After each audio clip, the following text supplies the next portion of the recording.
You know, I put this card right up there with last weekend's in Orlando that broke all the records. It was the biggest fight this year. It broke the gate record for fight nights in the U.S. and the card was absolutely phenomenal. That's exactly what this card is like, but with a title fight.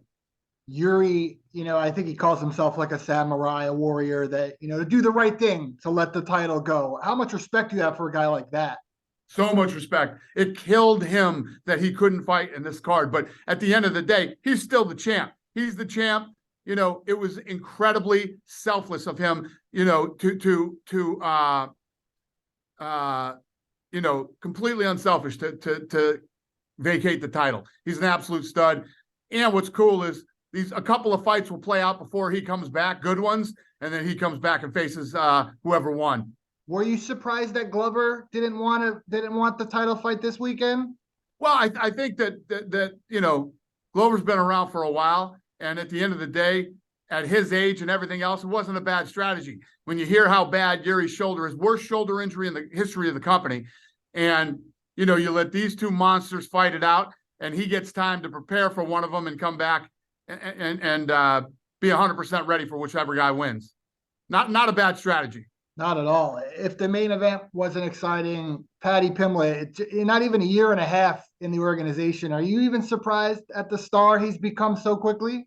Yeah, he has that it factor that I always talk about, you know, and you know, obviously he's undefeated here in the UFC now. So if he can keep winning these key fights, this kid will be a massive superstar. I know when Izzy was coming. The other thing is too, and you know about this, I mean, the thing with his dog going to the bathroom was so unbelievably viral. It was insane. You know, there's things that go viral on the internet, but that thing, you guys did like a 10-minute piece on that thing on TMZ, and other outlets did. It was everywhere. It was really big in America. So stuff like that doesn't hurt either. Our interview with him last week completely blew up. Like, we could just tell by our numbers when there's a star. And I know if we're seeing that, you guys are seeing that too with everything you do with him. 100%. When Izzy was coming up, he didn't love being compared to John Jones. Obviously, Paddy's getting a lot of Conor comparisons, and he seems to embrace them and handle them. Like, he seems well prepared for all of this. Yeah, it's never an insult when somebody compares you to, you know, a great or one of the biggest names in the sport. I think that Izzy didn't like it because he doesn't like John Jones, and John Jones doesn't like him. So I think that's why he didn't. But it's never an insult. It's a compliment.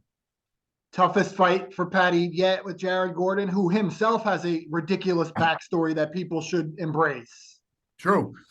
Yeah, it's a fun fight.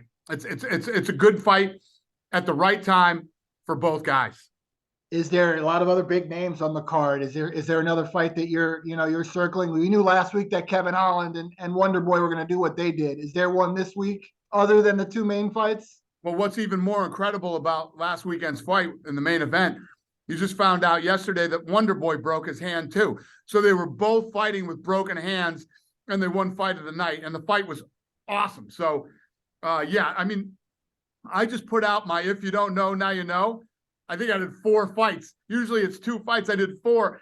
I could have gone through the entire card, letting people know what fights I thought were going to be incredible. This card is absolutely stacked with great fights. I'm telling you, I feel the same way about this card as I did about Orlando, except this one actually has a title fight.